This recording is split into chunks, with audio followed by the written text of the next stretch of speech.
Okay, so it is like 5:05 in the morning. I just finished putting my bag together. That is my son's bag. I literally just finished making him eggs and rice in that pan. Oops, that's still on. Whoopsie. And then I'm going to put it in the Ziploc bag, put it in his bag, and then I am about to go do cardio. Today is such an exciting day for us.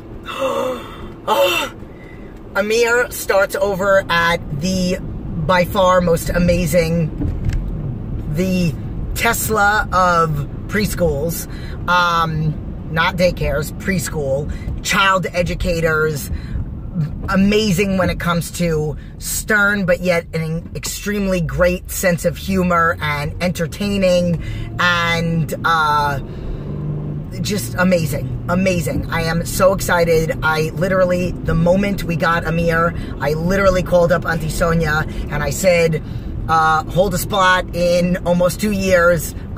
You have a new baby coming. So we've been waiting for this day that she's had an opening because she's been booked for I don't even know how long. Plus she doesn't take them when they're babies. So he's almost 2 and I am so excited that he starts today. We are just about to pull up over there. He went to go visit, and for the first time when we went to go visit there for them to meet him, he actually lost his mind and didn't want to leave, and that never happens. So excited. Okay, so I got a new back workout. No, this is not the first time I'm doing T-bar rows. You guys have seen videos with them before. I am just doing them in a different time during the workout and started out with different exercises.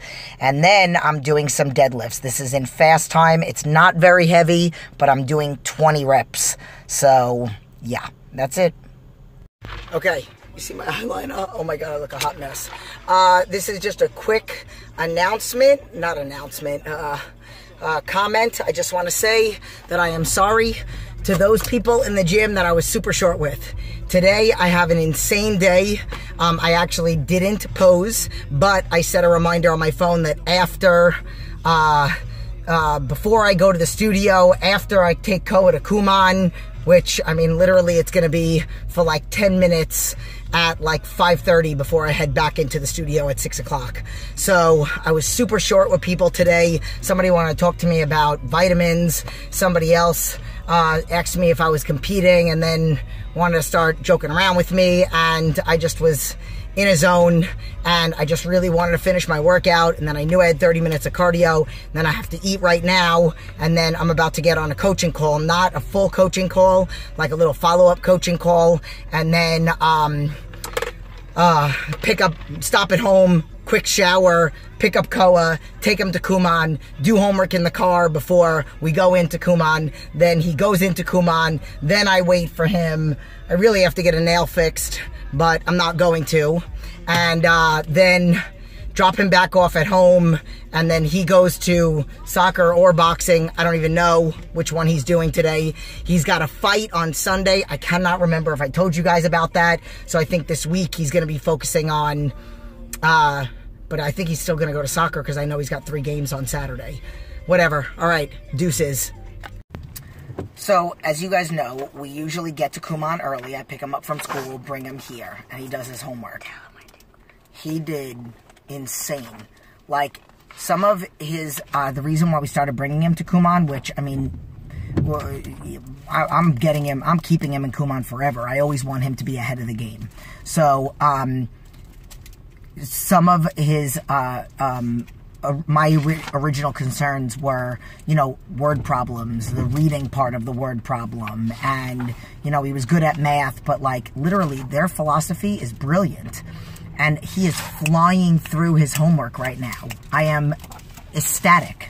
Like, he finished his homework. I haven't even got one thing wrong on my math on reading. We literally pulled up to the... Usually I always do get something wrong. Well, like 1 or 2 things wrong or yeah, whatever. but this time I got everything correct. So, A+, 100%. So listen, hold on. So we literally, it's one exit from picking him up from Hannah Ranch and then bringing him over to Kuman. So we pulled up at the coffee shop, and right when I pulled up, he was done. And I'm like, all right, I'll check it while you're in Kuman. So we sat down, got my cup of coffee, and then we came over here, and I went over it, and everything is right. And then, what did he just ask me to do? Because we still have 5 more minutes before he has to go in, and he tells me he wants to start reading a book.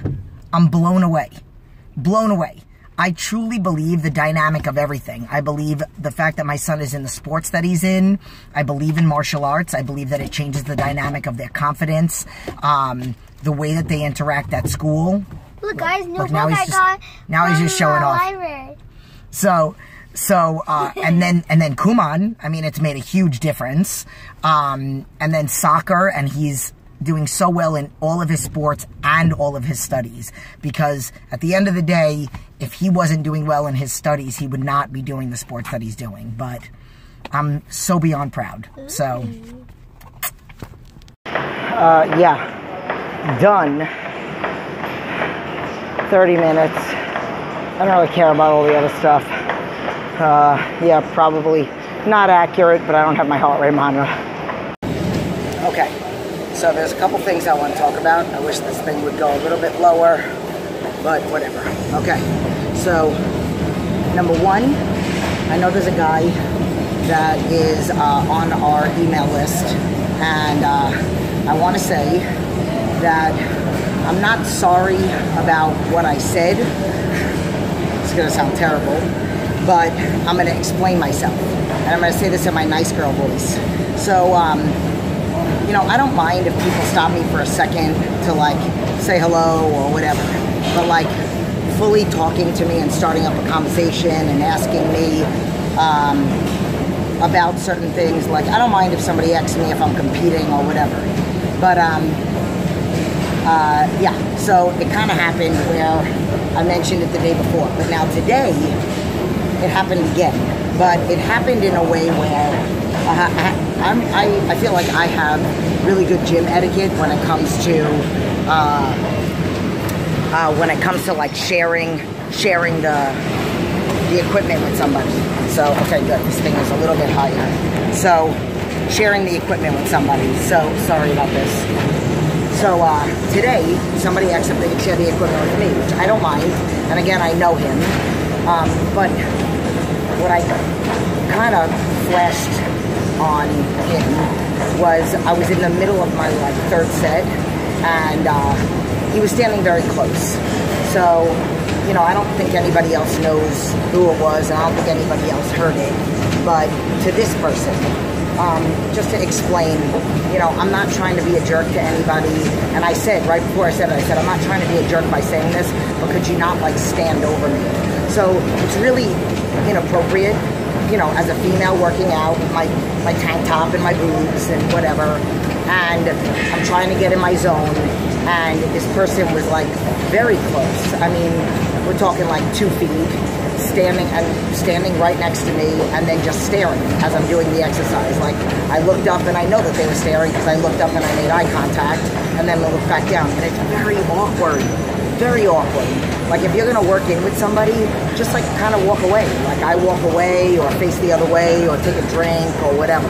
But to just stand there, and it's like, people could turn around and say that someone's in a bad mood because they're BITCH, or that people could say that I am like that, but I'm so not. I'm, like, such a nice person. I don't mind. I'll work in with people, just as long as you don't interrupt my workout too much. And, you know, I did stop and talk to somebody, so if that guy actually sees, but I was giving my shoulder a little bit of a break because I was going to go heavy on my 4th set, so I didn't mind. And then as soon as I was ready to go, put my headphones back on, and I went. But it's just really, it's really awkward, and it's not, I'm not on no carbs, so I'm not going to say that it's no carbs, and I'm not going to say, I'm just, like, I'm very busy now, like, super busy with the baby, the 2 kids, the business, the coaching clients, and when I come, and now I have a 30 to 20 minutes less time after my workouts because I'm doing post-cardio, which I never do unless I'm prepping. So, you know, I do have a little bit less time, and then checking emails, and then get home to shower to get ready to go pick up Koa from school by, you know, 2 o'clock. So, you know, yes, I'm a little tighter on time, but I always kind of fly through my workouts anyway, and I always don't want people to really talk to me. I don't mind if they say hello. So, you know, to that person that might be watching this video, again, I'm not mad at you, and I hope you're not mad at me, but, you know, just know, and to anybody else that might, you know, watch somebody work out, just be aware of how awkward it is. So, like, if you were working out and somebody was standing a couple feet from you and just staring at you, like, there's such a thing as peripheral vision, and they can see. So, like, I can see if somebody's just staring, and again, especially to females, as females with tank tops and boobs, it's just inappropriate. Like, I don't know if you're staring at my boobs, and whatever, and I don't have huge cleavage coming out. I have a tank top that's high enough, but it's just awkward.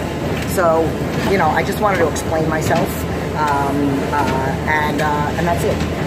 Today, I will say that I strategically planned The Voice was on last night, and I like to not watch it at night because I don't have any time anyway. I work until 8 o'clock and then come home and go to bed by 8:30. So I watch it on Hulu.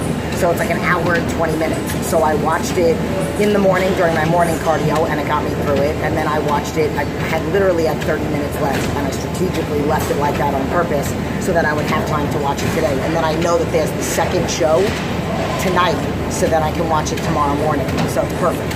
And then if it's not that, then it's my show Scandal, then it's Rosewood. So then I just want to tell you about another conversation that I had with somebody, and this has to do with cardio.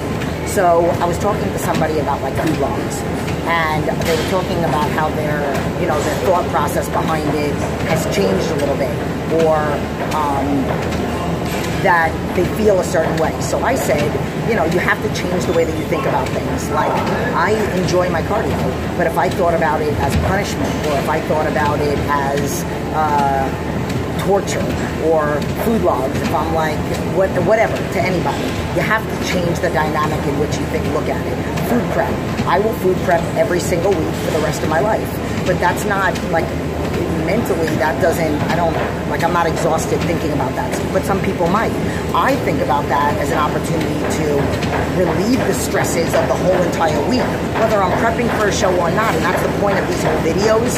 Like, I would prep my food anyway. It doesn't matter whether I'm prepping for a show. I would strategically plan out my meals and measure my chicken and measure my food and measure everything, because that's what I do, and because it makes the rest of my, I don't have to worry about driving somewhere and getting something to eat. I always have my food right after. If I have to go somewhere, I have stuff with me. So it's the way that you think about it. And then another little fun fact for you, all the machines, like some people are doing cardio on, like, you know, maybe they don't have access to a machine. So I always talk about high intensity interval or interval cardio. So the machine actually gives you the option to do an interval program, but I don't like that. I always recommend, and here's a little fun fact for you, to try to do it on manual and you set up the intervals. So psychologically, cardio will feel like it's taking less time when you're doing the intervals yourself. So at every minute, like, even though I'm watching The Voice, I can see the little arrows and the time. It's the minute over there that it is, the minute that's left, and then the time per interval. So, and then every minute I up it, and every minute I put it back down. So the time flies by when you're waiting for the next minute, as opposed to waiting for 30 more minutes, 29 more minutes. So psychologically, I tell people that have aggressive weight loss goals, you want to know in the back of your mind you want to lose 50 or 100 pounds, but don't constantly, it's here, but then every day you're planning for, okay, what am I going to do to get me to the end of the month? How much do I want to lose? What's my goal for the end of the week? What do I want to do for the end of the day? So that goes for cardio. So I challenge you, if you're doing any kind of program on the machine, don't do it manual, and then you do it. And I guarantee your cardio will feel like it flies by. So I'm going to end it on this. Go eat, I'm starving, and then I do have a coaching call today, not a 2.5-hour one, another follow-up one with a different client, and pick up the baby. Actually, he has a doctor appointment Tuesday. I don't go back to the studio, so I'll pick up the baby, driving out to Pleasant Hill to take him to his pediatrician, and then Tuesday is my baby night, while Christian takes Koa to boxing. What do I call him? I called him Koa to boxing. Okay, ooh, that was like a really big face palm. Okay, so love you. Okay, just another core workout video of me doing my core before I start my cardio. So remember that you don't have to do a lot of weight-bearing exercises. It's a lot of like isometric work or just working against gravity or just doing different things that are going to target the core area, everything too. So including the glutes, the obliques, the abs, just everything. Lower back is really what I meant to say. So these are really, really, really challenging. Like I'm squeezing even when it's on the elevation. And then whenever I'm in the middle of doing exercises, that's when I get the craziest ideas to try new things. So that was when I decided to do that. And then this you've seen before. But again, as I'm in the middle of the exercise, see, I decided to do that again. And then that you see that little pause, that was me going, oh my God, I'm going to try this. So add a little flavor to it. I was in the middle of doing ab exercises and I came up with this one. So it's an ab exercise for tucks and a glute with the kickback. If you notice the band, the legs stay open and then the band squeezes. So you want to finish the movement. Loved it. Then just some barbell bridges. Yes, I'm activating my abs too and my glutes. You've seen these a million times. And then, yes, this is from the video from the other day, but I figured I'd add this in there, throw in a little slow motion, which is coming up soon. I personally like to do these, if you notice, with the bar on my back, which you could do these on a Roman chair at the gym, as opposed to with the handles. It is super hard to do without the bar on your back. So a little slow motion for you. I am so excited about this. So if you go to modelsobserver.com, I am officially on their website. They found me from this picture on Instagram. They emailed me and they asked me to write a whole story about my journey. And they want to also, I got another email talking about how they want me to do like a video and they want to add me to their expert list. So I am so excited. Go check out their website.